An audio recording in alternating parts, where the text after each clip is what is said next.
Hey, listen, I'm so excited. We Just Different podcast. You already know. Do everything possible to do everything possible. No fear, no regrets. I am so excited for the guests I have today. Pastor Sabrina, all the way from New York, by way of Atlanta, came to the studio in South Florida just to do the podcast. I'm so excited.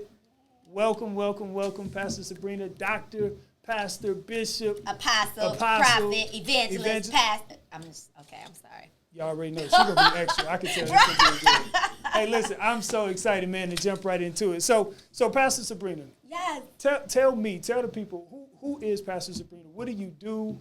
Where you come from? What have you done? Like, how did you get here where we are now? First of all, hey, Miami.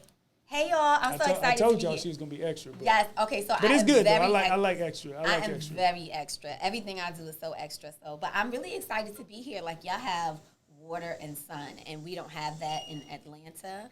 You got to go to Savannah for that. So, like, it's just, this atmosphere is amazing.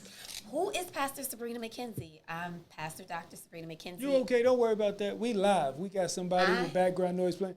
Go ahead, Pastor Sabrina. Your friend, the mic came on and she was the phone. It's okay. We're going to keep on going. The publicist is still working. It's Ty's good. Still working. It's good. She got to keep working. Right. She's shooting behind the scenes. Go ahead. I'm sorry. I interrupted. So listen, I do reality TV. We reality right now, right? We reality. So I have a reality show with Viola Davis. Okay. Called In a Man's World. And for those of you that may not know her, she is the 3-time Academy Award winning just Viola. So she's amazing. So Bravo picked me up for this show where I actually transitioned from a female pastor to a man pastor. Wow. It was crazy. So I'm a reality star. I am a author of 10 books. 10 books? 10. Wow. 1, 2, 3, 4, 5, 6. Like, that's amazing. It was a lot. Thank you. I'm also a mother and a lover of Jesus. I'm an ordained pastor and a credit specialist. I'm the CEO of the Credit Marketplace Center. You stay busy. And a women's rights activist. So, yeah, I really stay busy. You know, Idle Mind is a devil's workshop. And so I'm always thinking about my purpose. Absolutely. Like all the time. I'm glad you said that. So when you say I'm always thinking about my purpose, talk to me about purpose. Because the one thing I love about this platform and this show, like, I love God. We talk about God, but it's not super spiritual. We talk about business. We talk about purpose. We talk about entrepreneurship. I love the fact that you mentioned all the things that you're doing. Talk to me about purpose. What does purpose mean to you as a woman, as a businesswoman, and then also a woman of God? Like, what does purpose mean? Because a lot of people, their purpose can confuse a lot of people. It can depress a lot of people because they don't know what that is. Like, talk to me about purpose. What does that mean to you? I'm going to say it in 2 phrases. The first one is your purpose is what you were born to do. Your mission is how you complete that purpose. Okay. So your purpose is what you're born to do. That's your vision. That's your purpose. And your mission are the steps that you take to fulfill that purpose. Dr. Miles Monroe says this: a person that doesn't understand their purpose, abuse is inevitable. Yeah. So if you don't know what your purpose is, you one day you this, one day you that, and one day you a carpenter, the next day you this. And a lot of times when you're gifted and talented, people will say, well, how are you able to do all those things? But because I understand my purpose as an oracle, as a healer to the nation, then I'm able to be a women's rights activist. I'm able to be a preacher. I'm able to do reality TV. I'm able to operate in the space of business, in the space of government, because ultimately it's to heal, to help, and to serve. It's my purpose. So purpose is everything. And when you don't have that, you're roaming and you'll never really be satisfied until you understand what that purpose is. So I have this saying, what do you do that you do like you do, that no one else does like you do when you do it? Because whatever that thing is that you would do it for free, that you would do if you knew you wouldn't fail, that you would do just because you love to do it, that you do when they say, who does that thing? Who makes the best cake? Who does the best hair? And they say your name, that's your purpose. That's your purpose. So tell me, that's so exciting, but what we see now is I'm not going to say it's a finished product, but you've experienced some success. You've learned some lessons. How did you get to the point where you are now? Because you just don't come out the womb acting and thinking and talking like this. Like, tell me the backstory. What got you here? I failed. You failed? So many times. Yes, I just kept failing. Okay. I just kept failing. But ultimately, I failed and I didn't quit. I need details, though. When you say I failed, what does that mean? But the difference between those people that are successful and those people are not are the people that kept going.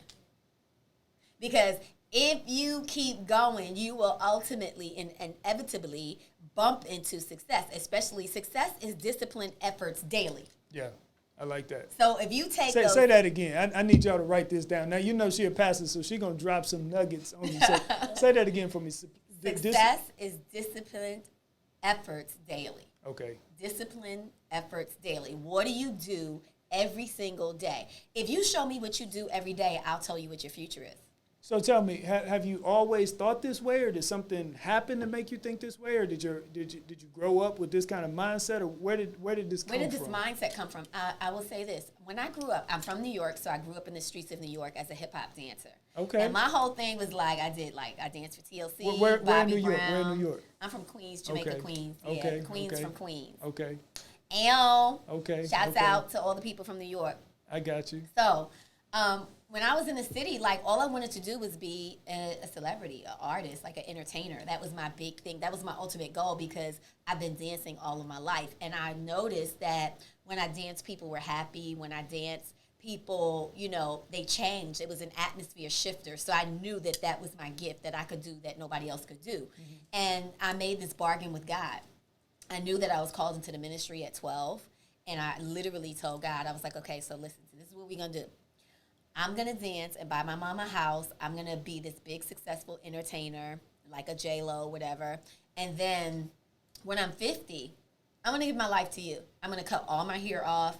And then I'm going to do whatever you tell me, whatever you tell me to do. So you made a deal deal with God that you're going to dance, and then once you get done with what you want to do, you're going to come back to God. Right. Like that. Okay. Like, I was so like you serious. had a choice in it. Yeah, but you know what? I actually thought, for a long time, God was rocking with that. That's what I thought. Because nothing happened, and I was I was in every music video. I was doing my thing. I was on tour with Bobby and his sister, Carol Brown. I don't know, you guys may not know her, but they took us to Japan. I was doing my thing. I was at the Highland Place Masters. I was with Dallas Austin. And I'm like, yeah, we are almost there. And then in college, I got a call that my sister was stabbed. She was murdered by her husband 12 times while she was pregnant in front of her 2 children. So that one incident. The year before my sister was murdered, my brother died of AIDS. Wow. So here I am, a New York City girl that is trying to break the generational curse of poverty and also of the lack of education. Because I had one side of my family that was highly educated, another side, my mother's side, that my mother didn't even finish 3rd grade.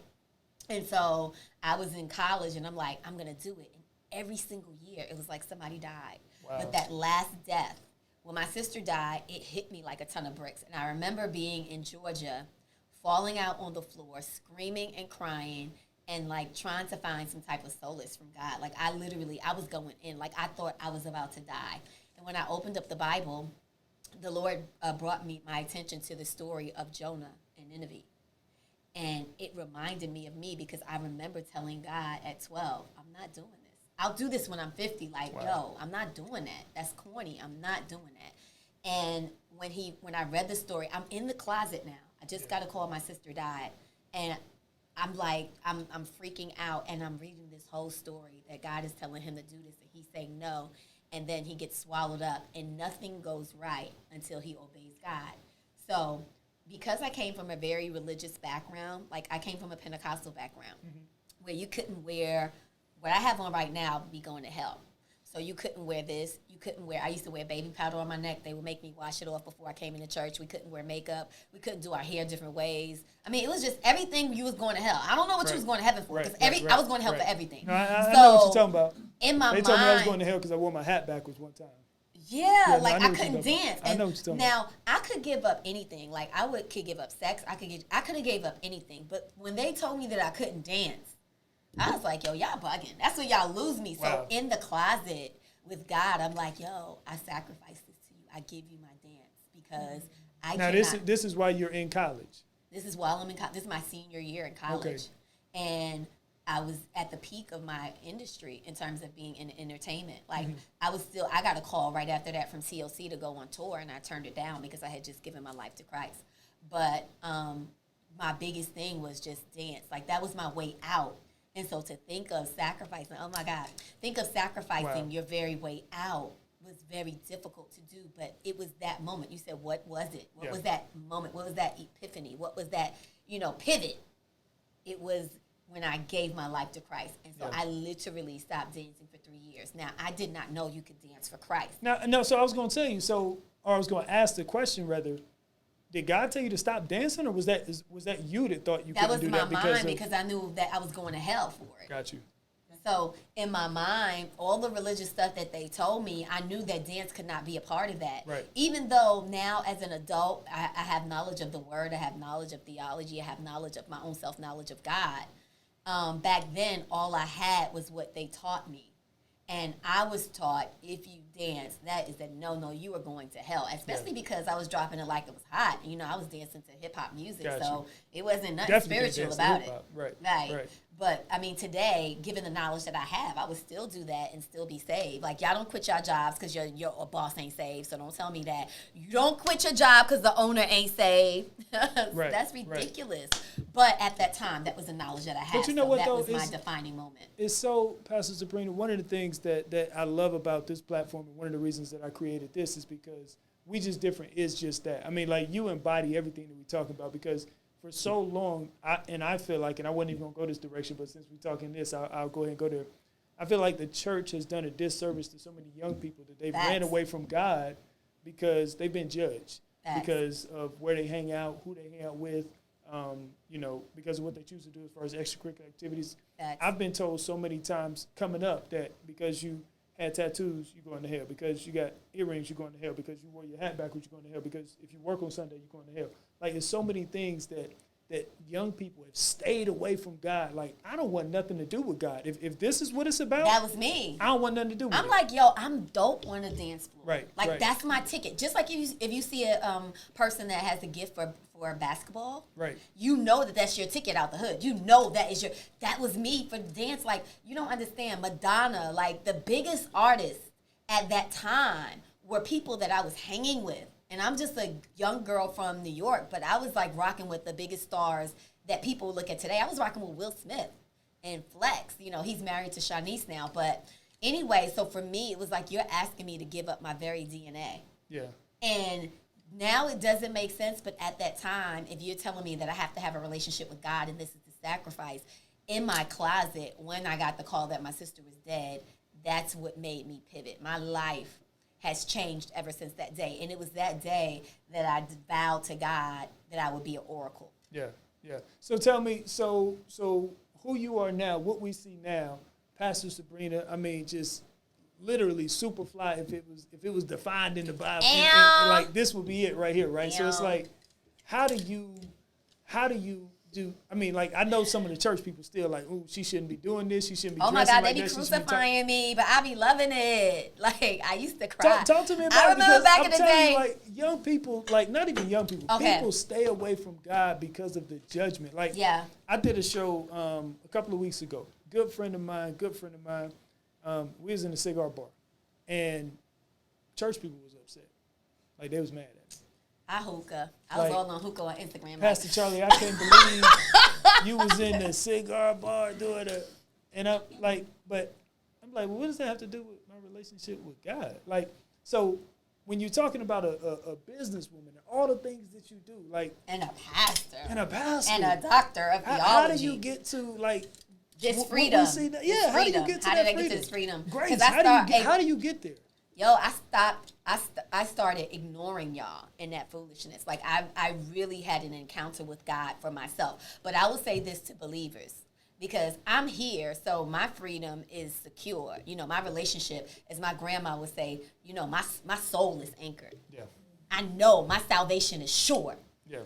But I want to speak to those people that may not be, and those people that stay away from God because of the judgment and the ridicule. And this is what I'll say. Do you know that that the greatest talent in the earth is always found in the ghetto?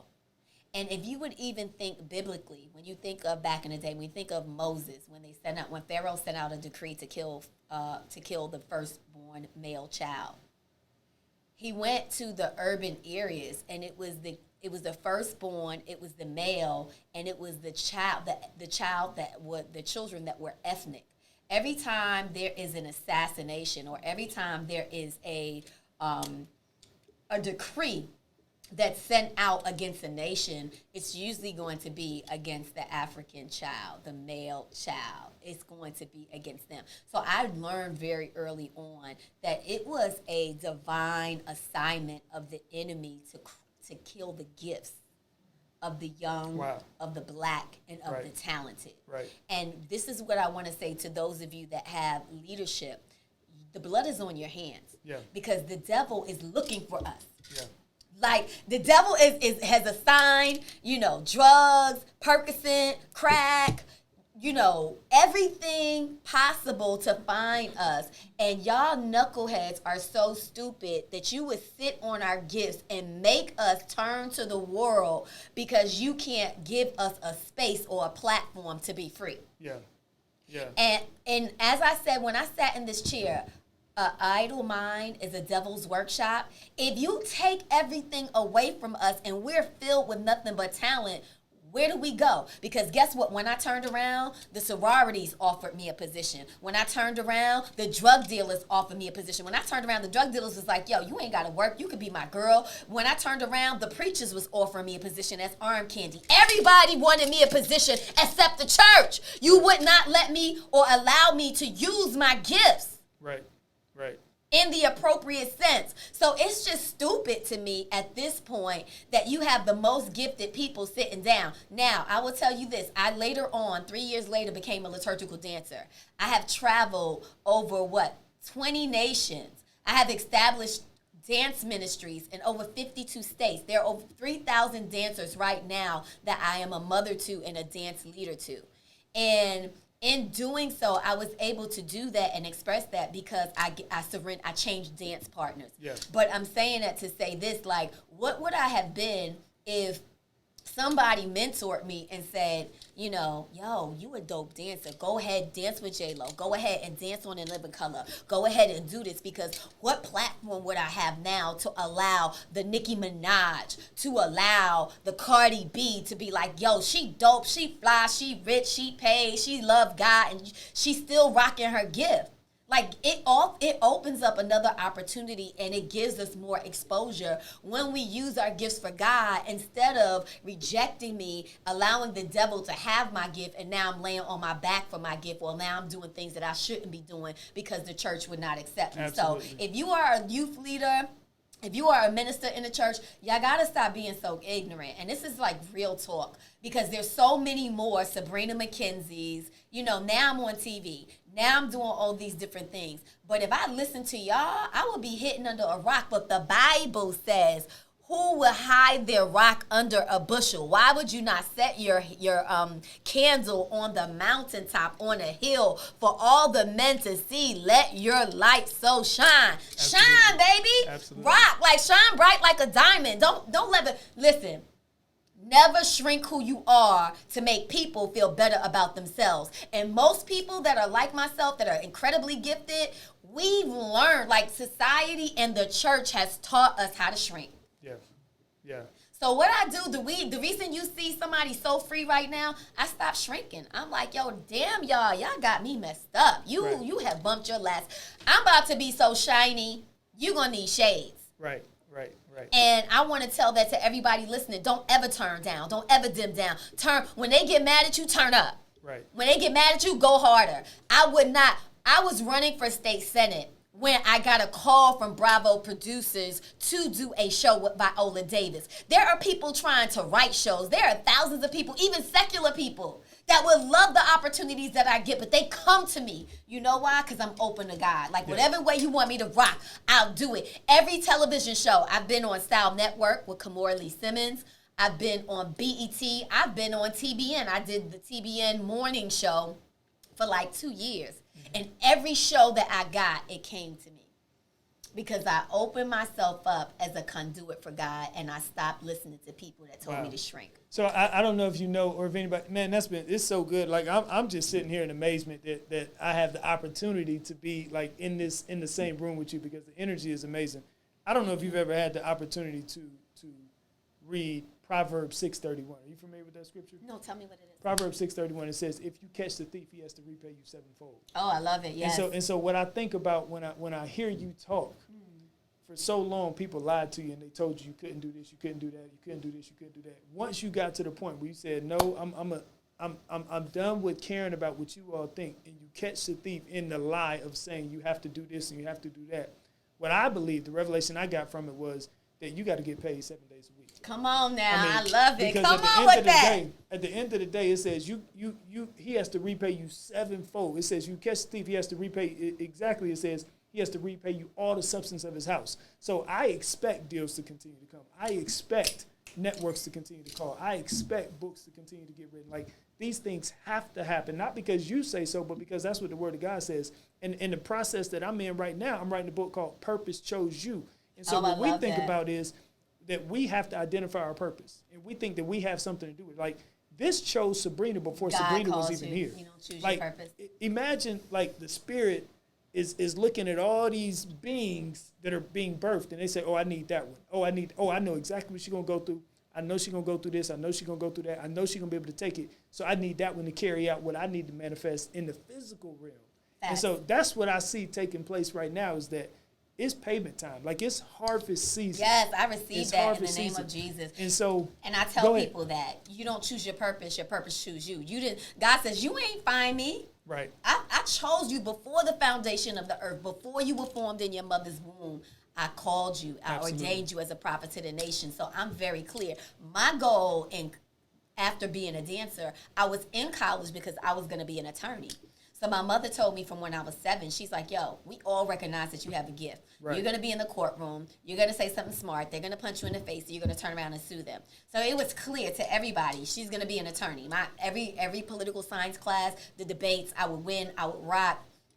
And it was in that moment that when God called me and told me to do the oracle, when I surrendered it in college, now from 12 years old, that's another 12 years later, when I surrendered it, that's when I gave my life to Christ, and I chose theology. So let's do this, because I want to hear more about that, but we got to pay some bills, and I got to go to a commercial real quick. So We're going to stop right here, and we're going to come right back. I am so excited. I hope y'all getting something from this. Do not leave. I'm telling you, right after this commercial from the sponsors, we're going to get more into it, man. Pastor Sabrina, we just different podcasts. Do everything possible to do everything possible. No fear, no regrets. I got so excited to hit my mic, but hey, we coming right back to you.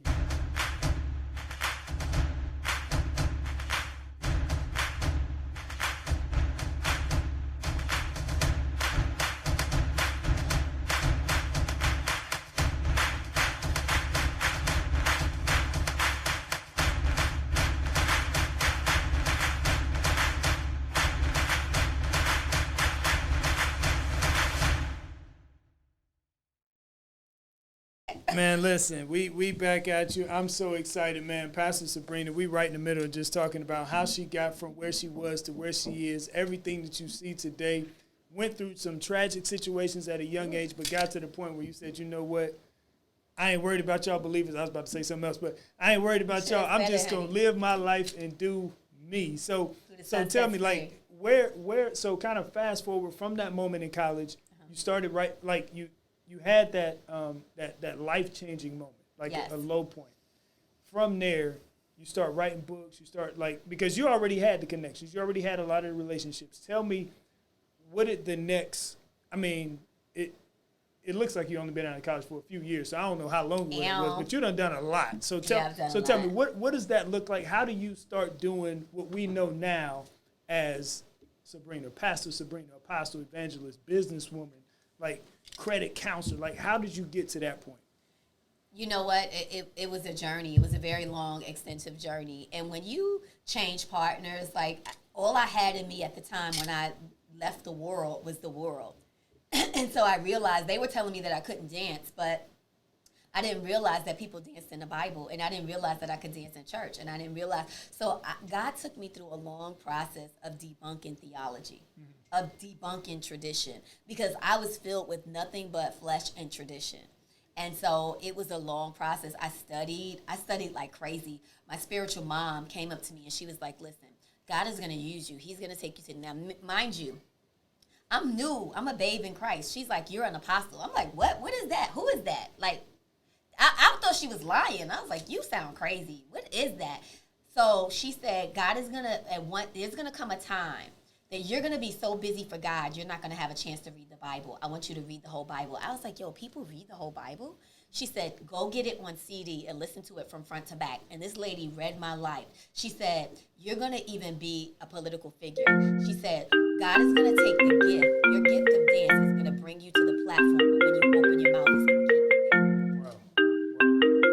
Everything from that moment, it began to happen. So a lot of studying, a lot of obeying God, a lot of fasting. You know, the things that y'all think is a curse word in the church today. Like, I had a lot of solitude, I had like a Paul experience, like just, you know, away from everything, a lot of isolation, a lot of loneliness. I'm by nature, I'm the X factor, you know, I'm the reject, I'm the one that's the cast away, cast aside. Right. And I didn't understand why my life had to be like that. But now I know if you're going to take this walk as a trailblazer, yeah, if you're going to really set the standard, then you're going to have some kahootas. And if you get kahootas, that's not built in a company of people. Right. If a person wants to lead the choir, he has to turn his back on the crowd. Wow. So God made me, he shifted me as a conductor so that I could turn my back on everything that they told me was God. And then when I turned my back on those things, he gave me an encounter of who he was. Wow. He gave me, like Isaiah, you know, woe is me, for I am yet undone, and I dwell among a people who are undone. I had an allegory cave moment with Jesus. Say that again. I don't know if everybody understood that or not. What does that mean? When you say when you had that moment, that experience, like if you could go back just in your mind for a moment and tell me, what does that look like? What does that mean? How do you feel in that moment? Because I heard what you said, but I don't know if everybody understood what you just said and the magnitude of what you just said. So I'll say it in the layman's terms as it relates to what Aristotle meant when he said the allegory cave. The allegory cave is a place that in that cave, everything always looks bigger than it is. Your giants look like giants, but what Aristotle said when he got out of the cave, he realized that when they were in the cave, the giants were merely shadows. They only saw them as giants because they were surrounded by dark.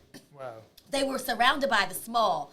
They were surrounded by small thinking and small people. It's almost like Joshua and Caleb when they went out and they saw the giants as grasshoppers. If you're in a cave, it distorts your perception. Yeah. Who are you around? Right. And what are they telling you? So in that cave, everything looks as though it is something, but it's not. But Aristotle said, if you ever get out, he said, if you are ever brave enough, strong enough, lucky enough, talented enough to escape that cave, you will never go back and you will never see life the same way. But so many people are scared, Pastor Sabrina, to go to that. So many people are scared to get on that other side of fear. And briefly, right before we started, I just told you, like, I literally, at the beginning of this year, I get a promotion in my job, and they promote me to a level where a lot of people are just like praying to get to. I mean, this wasn't a small job. I mean, executive level, one of the only one that looked like me on that level, one of the youngest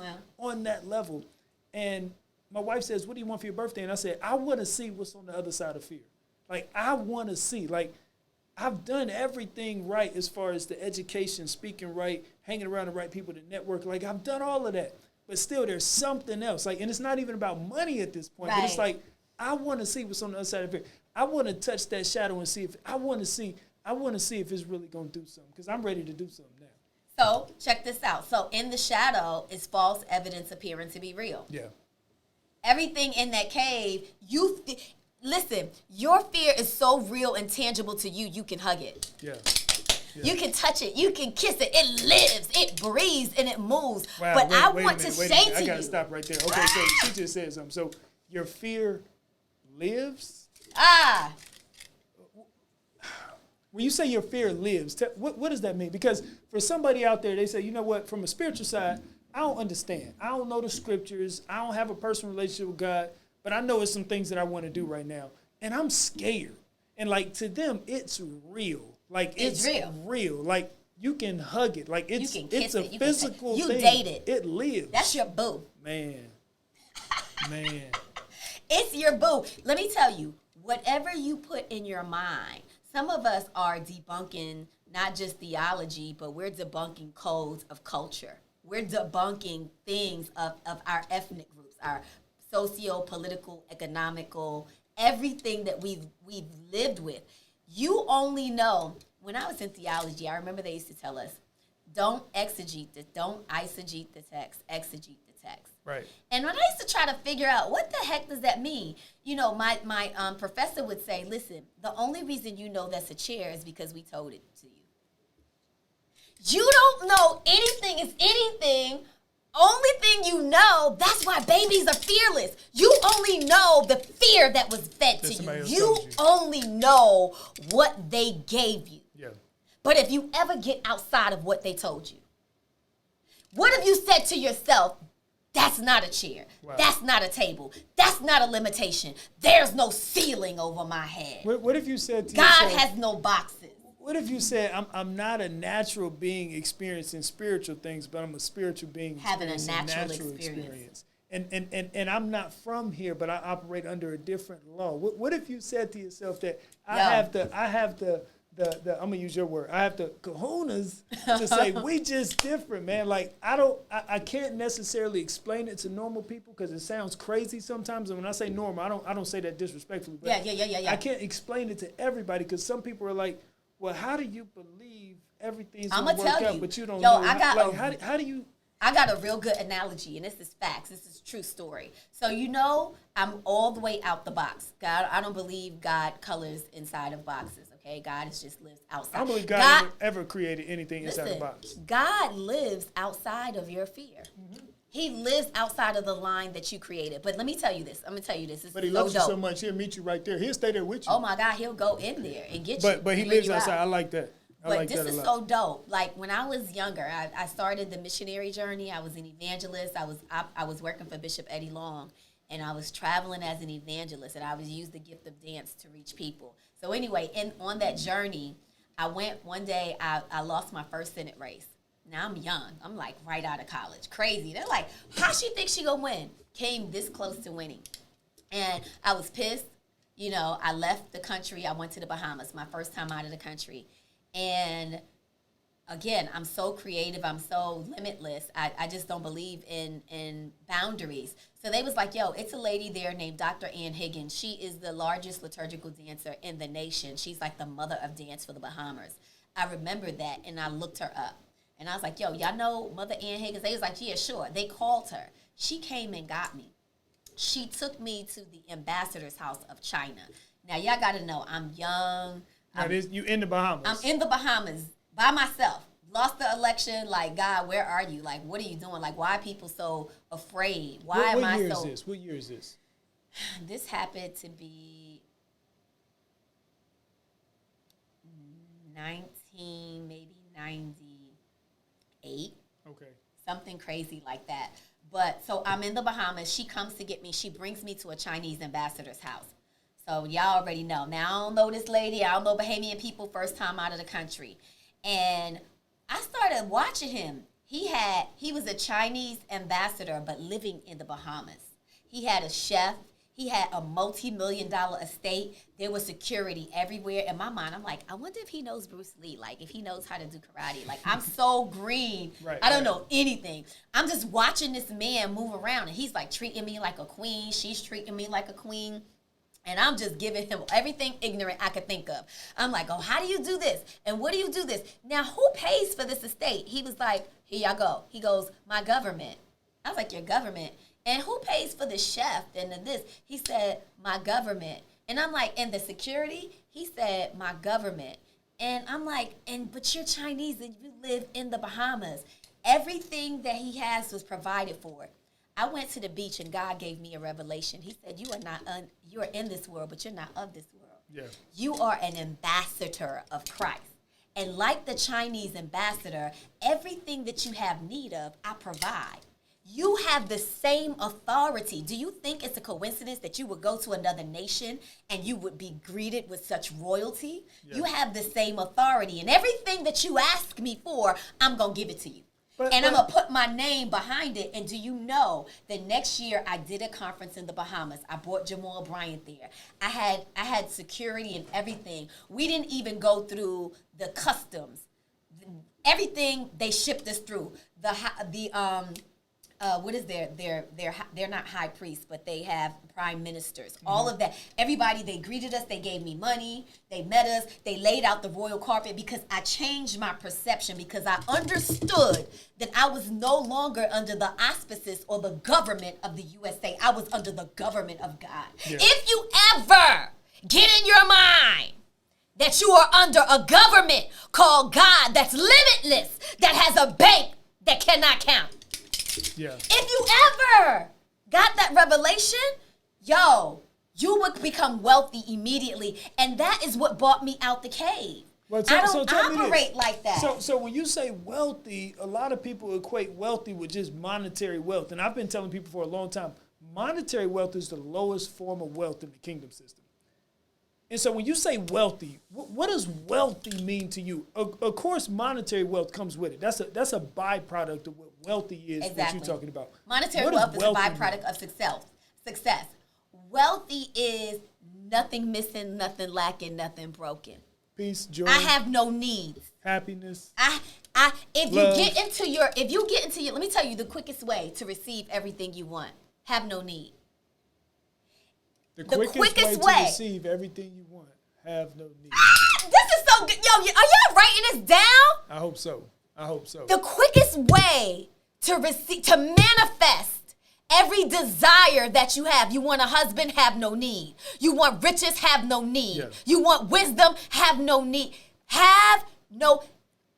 Be content in every state. Work your butt off, do everything that you have to do necessary, but I'm telling you, whatever you desire that you want, when you are so thirsty to go get it, you repel it. Whatever you chase runs. Wow. That's good. Whatever you chase, so everything now that we see, the TV shows, the businesses, like okay, I'm gonna prove it to you. Let me prove it to you. I'm about to go there because I want to know. Because there's a lot of skeptics out there that say, I'm glad. I'm glad that y'all like that. And you know I'm not churchy, so you ain't even got to throw me in that church. I'm gonna tell you, when I heard you as a pastor, I was a little reluctant. Concerned. I almost said, you should be very afraid. I almost said, and then I had to do a little research. I was like, okay, she can come through. Listen, it's true, but I'm gonna prove it to you. Let me prove it to you. A year before I got the call to do Bravo, God told me literally out the blue. And this in Atlanta. You in Atlanta? I'm in Atlanta. Okay. Right. A year before I ran for state senate, God told me to write a book. I was gonna release the book on my birthday. The book was called In a Man's World. A year before, God said write the book. I wrote the book. I'm sitting on the book. Let me show you how dope our God is. I'm telling you, this is real. So I wrote the book. I'm sitting on the book. I get a call. Now, I don't even know how do they find you? Who in Bravo knows me? Right. I don't even rock with y'all. Like, I don't even like those people, like the entertainers.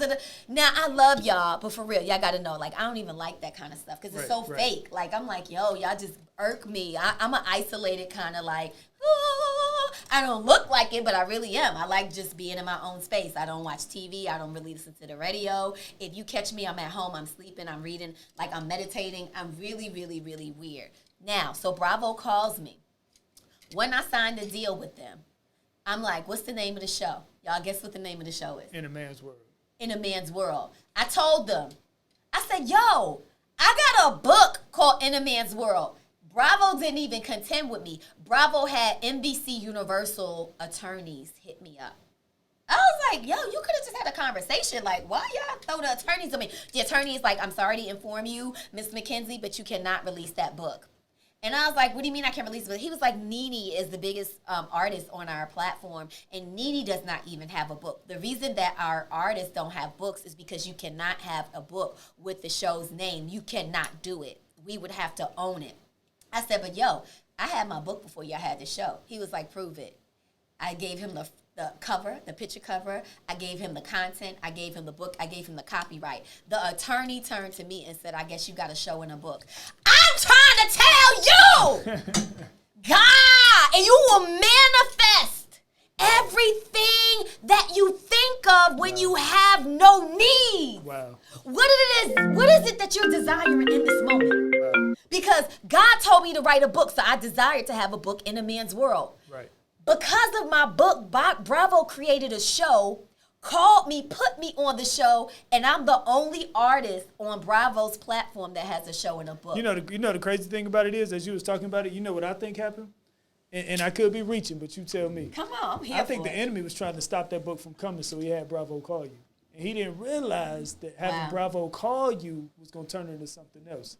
Because I think he said, you know what, if I could get, because he's the God of this world system, if I could get my network, my people that I'm controlling to call her, I'm going to stop this book from coming out. I'm going to send the big dogs after. But he didn't realize that God had already been talking and had some things worked out to be. So he was used to get that connection. Because you said, nope, the enemy is always used for your promotion. Yo, check this out. So you could have got upset about it.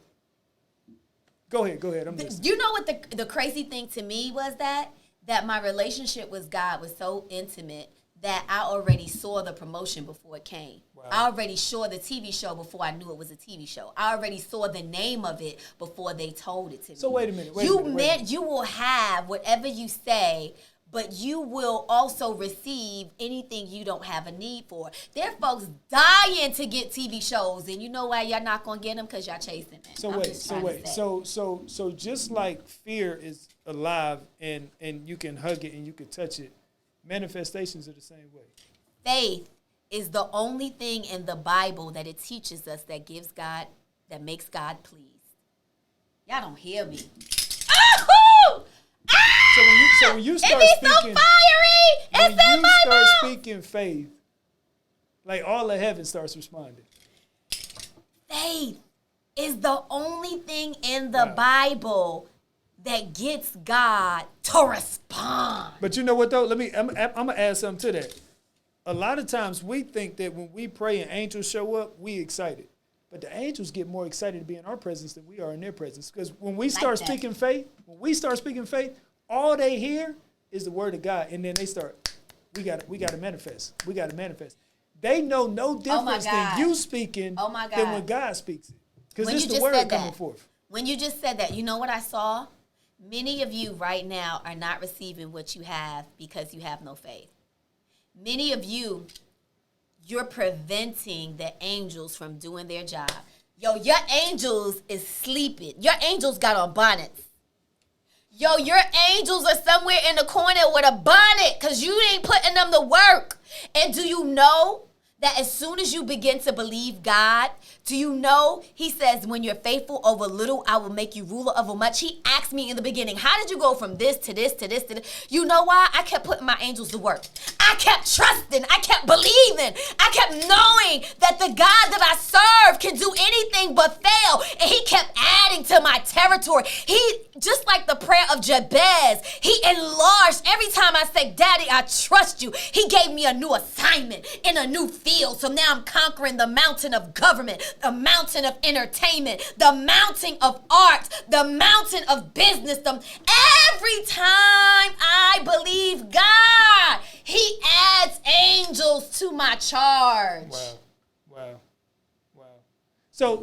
So we serve a big God, man. I mean, so and this is a rhetorical question, but I need you to answer it so they can understand. Is there any limits on what we're gonna see from Pastor Sabrina, from entrepreneur Sabrina, from Apostle Sabrina? What's next? What do you want? What do you want to happen next? What do you want the legacy to be? Why are you doing what you're doing? Because it's clearly not about you at this point. Like, why are you doing this? Yo, my life is dedicated. I'm just sold out. And I really believe, I'm going to answer that two ways, because prophetically speaking, I believe that we're in a time and in a moment. Y'all, a lot of people think JayZ and Beyonce are like the creme de la creme when it comes to entertainment and moguls and being a power couple. But I believe that right now God is raising that up in the earth. And some of them already exist, and they're coming into their fullness. They're coming into their awareness. When you take a niche up, anything that you corner in the marketplace, it opens up different things. So they started in music, but now they've cornered perfume. They've cornered, shoes. They've cornered clothing. I mean, you name it, they've cornered it. And I believe that God is allowing kingdom people, kingdom citizens to be raised up to corner the marketplace. We're taking over the marketplace. And Bishop Long used to say, I ain't come to say tithes, I came to take over.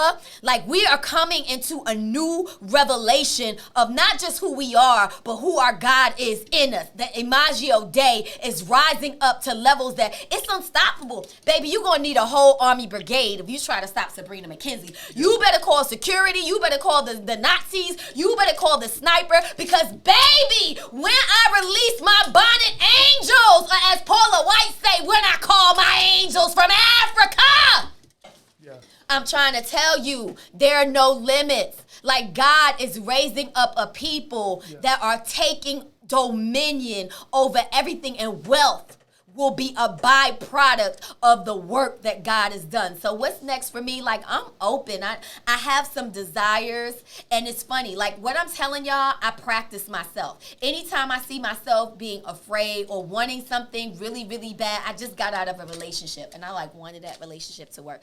Everything in me wanted that relationship to work. Like, I was willing to even compromise. I'm being real. Like, you listening to a real person. I'm not like no fake frou.